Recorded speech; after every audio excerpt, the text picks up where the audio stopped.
Like that. Thank you. Now I would like to give an introduction of the panelist, Dr. Purva Gopal Sharma, before inviting her to give a presentation on the topic Cyber Psychology of Global Pandemic COVID-19. I want to please you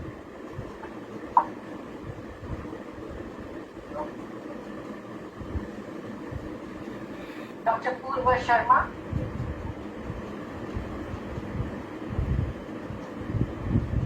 I invite you to address us.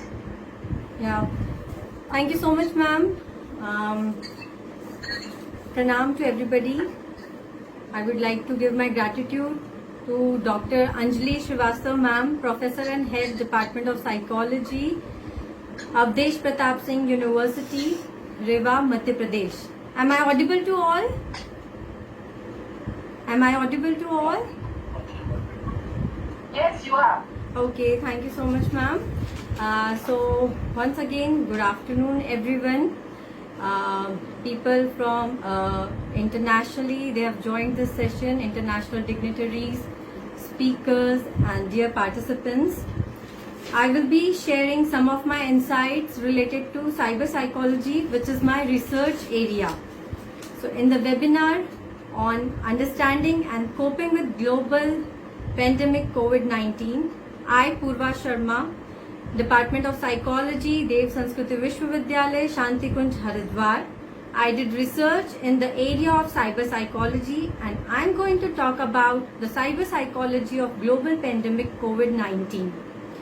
So dear participants, whenever we talk about any disease, I think disease in itself says that something which is not at ease is called disease. There are several diseases, but if we talk about COVID-19, so I think in the whole lifetime of the century and decade, this generation will remember that something like COVID-19 took place in their life. But now when it has reached us, there are several months when we are in the lockdown. The name pandemic itself says that what kind of rate it has affected. And when you see that how things are taking place, so now the whole world has become a kind of disciplined classroom, or where you are not supposed to do anything, like you are living a life in which actually this COVID-19 has made us think, because it is completely different from any other kind of disease or anything else. But it has multifaceted effect. I can tell you that it ranges from the way you think, the way you walk, the way you talk, the way you eat, the way you interact with people, the way you socialize, the way you do everything. All of a sudden, all it stops. Like you simply start saying namaste instead of hello, hi. You have to maintain a social distance. You always have to wear a mask. The people in the country where they are not ready to wear helmet to protect their own self, they are ready for challan instead of wearing helmet. But these days, now they are ready to wear mask because now the threat to life is very close to us. Because this is kind of disease in which you're like, some researchers say that COVID-19 can spread through air, it could spread through surface. So like whenever you're buying an apple and that apple is coming to your home, you're having a kind of suspect. It can be seen as a thing of suspect that it contain any kind of bacteria or virus. So I think if you can understand, you can feel that in every touch you have a fear that in that touch a virus could be. When you have an interaction, you have a fear. So the fear, the suspicion, the anxiety, the stress, the frustration, where everything comes from? It comes from our mind. And the study of mind, as we all know, that is called psychology. It comes from our brain, from our thoughts. And today, when the effects are ranging from individuals to family, to society, to nation, to world, and not only this, rather to the nature. So today, when you see the memes where individuals, human beings are locked down and the nature is unlocked, you are seeing fresh air. You are able to see the beauty of the nature. You are able to see more pure river water. You are able to see where birds are chirping more. You are able to see when the animals are coming and walking and having their free time. when we are inside. So definitely it is a very big change. Let's start with an individual, how it affects an individual. So for an individual, we can see that whenever we see the dimension of health and wellness, we talk about individuals' physical health, mental health, social health, and spiritual health and emotional health. So basically, when you see that physically someone is ill or not, but socially there is lot of change that is happening. So I think for the first time, people might be thinking that why I am not feeling happy, why I am not feeling kind of comfortable, which I used to see before when I used to go out very easily, talk to people, even not talking, just walking, taking round, because we are social animals. So when social distancing is taking place, then definitely people are more thinking about the social health, and it also affects their mood, their mind, their behavior and everything. And what is happening on the other side? At physical world, social distancing is taking place, but on the virtual world, social engaging is taking place.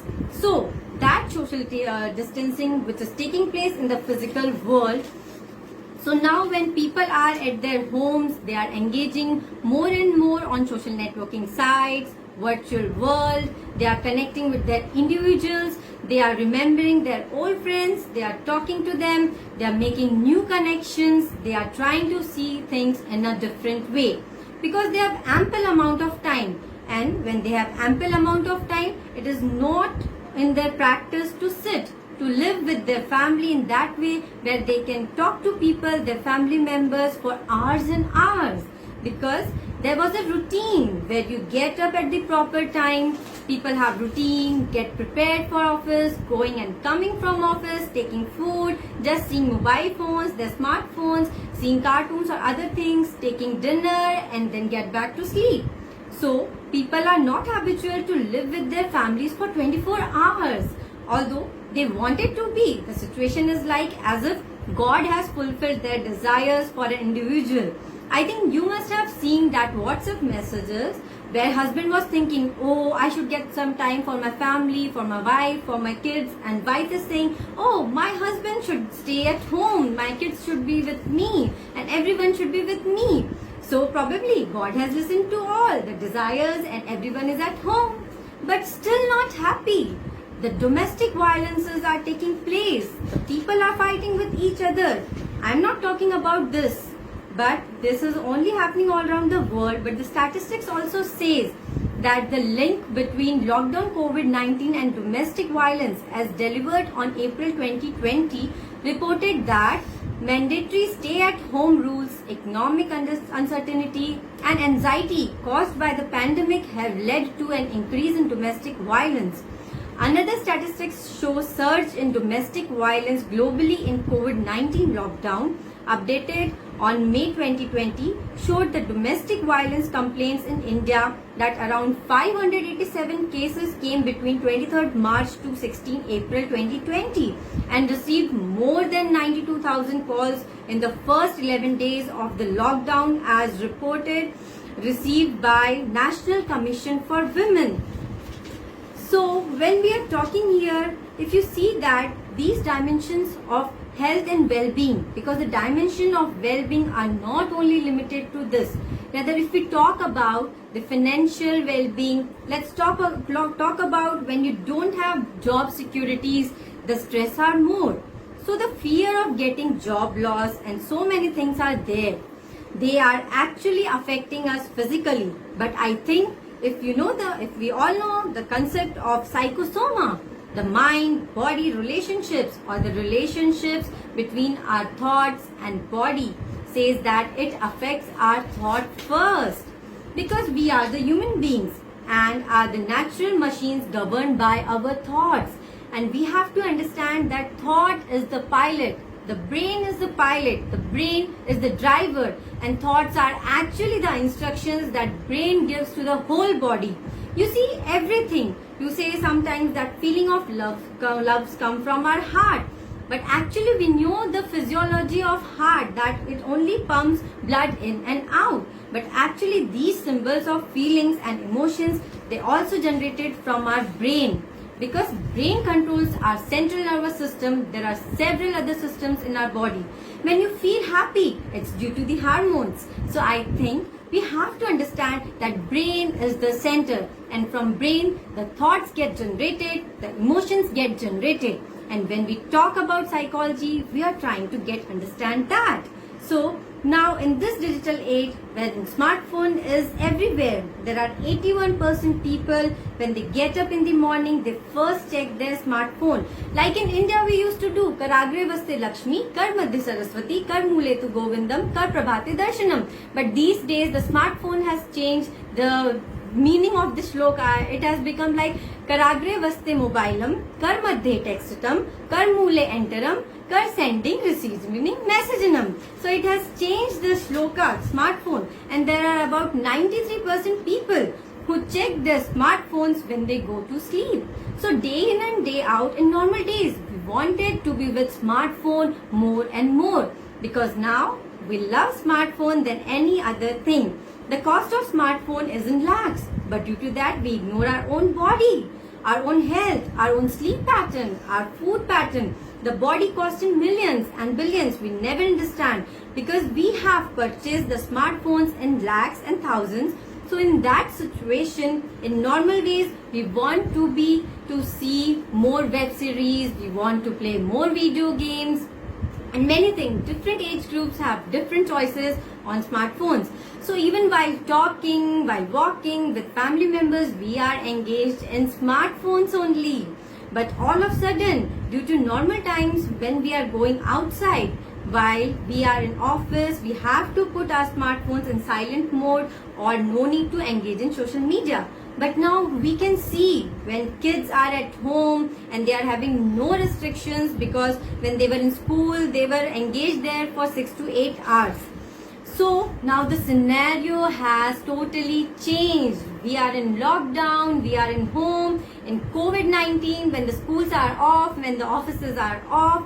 Although yes, problem with people that online education are taking place and people are working from home. But you can understand that how even lot of comedy taking place in online learning. When you see videos that how students are responding online, giving attendance or anything else, because they are not so much attentive in the classroom. How we can find them attentive in the online classes when they are lying on the bed with videos off, audios off or not, no kind of technology available for that. Yes, and for the future with artificial intelligence we can work with that, but that self-discipline is somewhere absent. So that's why when we talk in lockdown, the smartphones are more closer. It has just become like an organ of our body. Now even being with family, when people are together, normally they are able to see them for hours and hours in normal days. So now what is happening? They are coming closer to their smartphones, they are coming closer, exploring more web series, more videos. So this is a thing that is also taking place, because an individual, they want to get relaxed, they want to get out of fear of unknown. So what they are doing at home, they are texting, they are developing new relationship, and research has shown that there is an impact of social media on mental health. There are major psychological consequences like Facebook depression, sleep deprivation, insomnia, sleeplessness, mood swings, isolation, insecurity, and more recently FOMO, that is fear of missing out. That is also happening in social media, hampering students' attention span, thus decrease in academic grades, destroys real life relationship, either it is parent-child relationship, it is husband-wife relationship, problems of familiar problems are coming, marital problems are coming, suicidal tendencies are there in many people, mood swings, there is a fear, loneliness, the procrastination with the routine work, that when they are online, they will do their routine work afterwards. So they are procrastinating, boredom with routine tasks, and all these things are happening. So here now we have to see that way we take our food for the body. The same way through eyes, through ears, through our sense organs, this smartphone has become a very, very important kind of trigger, medium through which we take food for our brain in the form of thoughts. So whatever we see are seeing ultimately inputting in the natural processor. It is getting processed and the output is inside and outside. Because we are not able to go in society, so what is happening? So there is something which is happening in the brain, and that is understanding mind is psychology, and understanding the mind and behavior in the cyber world is called cyber psychology. But now in normal days versus COVID-19 days, the smartphone usage time has increased. The time on social media has increased. That the researchers also say, as per the result of survey on the change in smartphone usage across India due to COVID-19 pandemic, the research in statistics updated on Statista on May 2020, it says that each individual user spent around 23 hours per week on their smartphones in the time preceding coronavirus. And so definitely, because of more usage of smartphones, people are having internet addiction disorder, that is they're surfing the social networking sites, compulsively shopping online. They have an internet gaming addiction disorder which increases their aggressive behavior, hostile emotions, education issues, isolation from family and friends, social media anxiety disorder. That is, the people have anxiety that if they will perform anything on social media, then people will like or not. Facebook addiction disorder. They are like people becoming depressive. Oh, they are getting so much likes, but I am not getting that much likes. Eating disorder. While eating, people are on their smartphones only. They are taking more time for selfies, videos, and posting on the walls of social media in different ways. So, like, we have to think here that what can be the coping strategies in this field. So, as we know, we all know that the problem properly understood is half solved.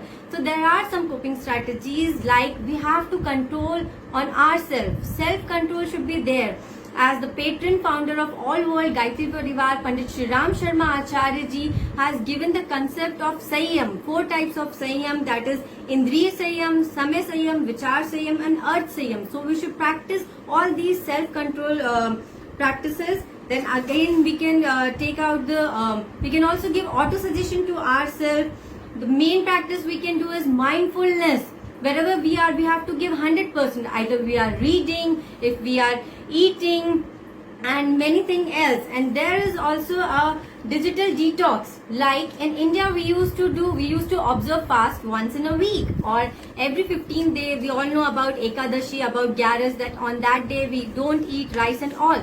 So digital detox, if we are doing detoxing for our body, so we can also do the detox. Like if I'm on the time of eating, I will not use my smartphone. Before sleeping, I will not use my smartphone. So many other things, like while reading, when I'm with my family, friends, I am giving my time to family. That time I will not be connected with my smartphones. I'll keep it somewhere else.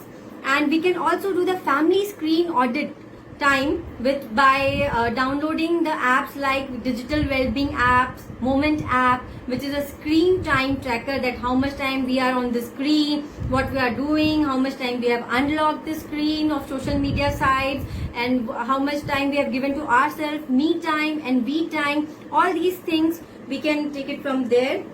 And so I would just like to conclude that right now, it's my consideration that if we see the iceberg principle, so on the tip of the iceberg are the other things, the other psychology are taking place. But now all sort of psychology is the tip of the iceberg, and down is the cyber psychology, which is affecting in larger way.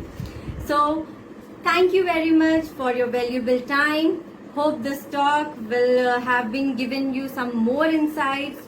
For any queries or anybody want to collaborate with me in the field of cyber psychology, you can pin me on purva.sharma@dspv.ac.in. I would also like to thank Dr. Vandana Srivastav ma'am, again Dr. Anjali Srivastav ma'am, my university, Dev Sanskrit Vishwavidyalaya, my guide Professor Santosh Vishwakarma sir, who has given guidance in the field of cyber psychology in my whole research.